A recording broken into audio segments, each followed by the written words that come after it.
Mais il ne faut pas marcher de front. C'est-à-dire, quand vous voyez des erreurs pareilles, c'est comme dit. Papa et papa ont toujours dit ceci. N'importe quoi, ça va bientôt faire plus de 12 ans que je vais chez lui. Je ne plaisante pas, il m'a dit qu'il allait faire autre chose. Ça, c'est la causerie, pas la causerie, les messages de papa Lek. J'ai dit bien papa Lek en 1967 en Ghana, si je ne me trompe. 1967, vous allez voir l'Amérique en Ghana. Qu'est-ce qui s'était passé? Tu vas remarquer que les papas disaient ça. Nous aïe et pas ya papa Koulou. Aïe et pas ya papa Mbaye. Ake et pas papa Lek. Et mon ami là, les gens voulaient opposer les peuples. Et puis mon ami là a une préférence.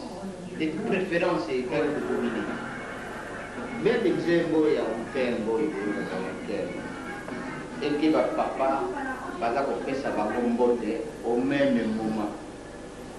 Mais l'histoire est allée, pourquoi c'est arrivé à ce niveau? Et que vous savez, n'avançez n'a plus sur votre télé, papa n'a plus sur votre télé. Mais et où est-ce que vous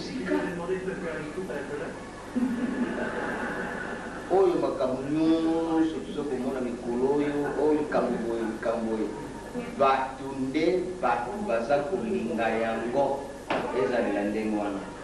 Il faut faire attention. Kala bana tata mbango bango misato bavandi papa ze azaliwa baza kotelemisa omoni ndako nzambe kolobani lele koma papa bango misato batelemi au même moment bapesi bango mbote onkengo ebele mais kala te tosengi na papa kisolokili ya tele bao balinga papa kisolokili babeti maboko nzelu mpe ya santima ebetani tosengi na papa fumambanda telema po bafana papa fumambanda babeti maboko nzelu mpe ebetani tosengi na papa nangenda telema ainsi de suite. Et ça l'a dit des mots, un psychiatre et créer qui nous font la tendance. Si Manango, passage va comprendre que la beauté. C'est un mot. Et on a marqué les Arabes, c'est un mot, mon corps. Et que vous battez les bisacres, tata na biso. Bango misato mbala moko po bazali mutu moko. C'était le fruit ya basage ya baorganisation emonanaki mpona tendance moko ezalaki kosevoir jusqu'à 1967 mokolo mosusu papa ate alobi boye nasengi pardon na batata na bamama na nkamba papa kutafandi papa bazafandi papa leki asuke liboso oye mutali boxe ya lingomba lingomba nyonso efandi sozali effectivement on ne comprenait pas mais on savait qu'il y avait quelque chose. Puis azwi maloba asengi pardon bamama na batata bokabola biso te. Attention, bokabola biso te bamama na batata biso bisatu tozali bana tata Simoni Kimbangu papa Kulutu ya liboso butaka ngai ya mibale ngai mwana misatu tozali mutu moko toza na pouvoir moko alobi boye lelo kyokyo kina mbutaki solokele ikiwe kina mbutaki ngani ana kabweni mbutaki ngani wisa yelelo yena yani kansi ukikulu dikwani kasako ndio kabene wisa ko wisa kina ya kansi bakikulu di kalwisi kutukabulako momena yami mina yawo kansi dikulombele kalwisi kutukabulako voye soki papa akomaki na degré wana jusqu'à koexplike yango dimine yango mpenza sava jusqu'à koexplike yango public mepa ya bato. Je vous dire que bato ya mokili kaka bakimbangistes oyo n'est-ce pas catégorie nyonso ekomaki na niveau eke bakabula bango na ndenge tolingi kosala lelo lelo oyo makambo ya ndenge wana elingi kozonga. C'est comme ça, il faut que basage oyo bayibi tina ya likambo ya lingomba basali, il ne faut pas être laissé aller ezala na kati na lingomba, parce que moindre distraction basali capable batu bali mal intentionnel pour likambo oyo ebeba. C'est le cas dernièrement ya papa. Il y a eu une année, papa Zaki na Kinshasa. Mais avant qu'elle n'ait, c'était juste après le mariage de ma petite sœur Solange. Avant, Azonga Nakamba a béni sa Kibisobana. Ayebi Sibiso et que n'a béni bino parce que ça c'est un secret pour un papa qui donnait un conseil. Nous l'avons compris. Ce que papa voulait dire, parce qu'il y a des gens mal intentionnés. Bazali mal intentionné oyo ba échec lokola bakobi sato physiquement les bazalaki présent balongaki te kofotisa makambo ya désordre na kati ya lingomba, faire n'importe quoi parce que bazalaki uni. Okei na papa kulu alobi keni na papa le, okei na papa le akoloba keni na papa mba, okei na papa mbanda akoloba papa le alobi nini, okei na papa le akoloba papa mkukulutu alobi nini. Alors na tango wana moyen bakotisa makambo na bango ya désordre influence ezalaki te, c'est difficile. Alors c'est un échec pour tous ces gens-là au baki na ba plan ya kotia désordre d'abord na kati la famille. Et que aujourd'hui papa dernièrement ndenge nakoloba alobi non nalingi nakende nkanga mais nalingi nayebisa bino boye bozala très prudent. Ça c'est papa qui dit il faut être très prudent tout de suite là. Na tango tozalaki biso misato bato bazalaki na posa bakangola biso me bakoki te, bazalaki na posa babengisa mosala me bakokaki te, pamba te tozalaki ini. Mais actuellement makambo mosusu mobulu mosusu tozo mpona kati ya eglise ezali mpona bino bana na biso, parce que ils ont besoin de là et pas na bino. Voyez comment sagesse ya papa ningo et qu'ils ont besoin de là pour na biso bana biso les enfants, parce que okomona mutu aye nsima na yo aye ayebisi yo likambo ndenge azoyebisa yo likambo yo yo verifie yango ole otala yango directement ombimi entre temps ozoyeba te pourquoi aza koyebisa yo likambo wana, pourquoi aza kopousse yo osala likambo wana. Alors likambo ezalaki pasi te ale ekomi pasi, likambo elingi ebima te ale ebimi na kumbu na bino. Alors nalingi likambo ya ndenge wana te. Biso kuti tozalaki soki mutu ayeyo biso likambo fo botuna na liboso.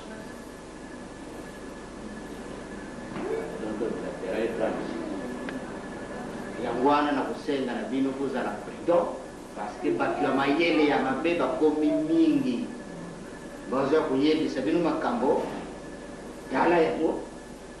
Soki omoni ke ozwi solution malamu te botunana obeyaka kotuna ndenge eloba te ke moto aye n'importe quoi ayebisi yo ezokalisa moto azopesa maloba kitoko to azosenga yosala likambo kitoko zoka aza koflate yo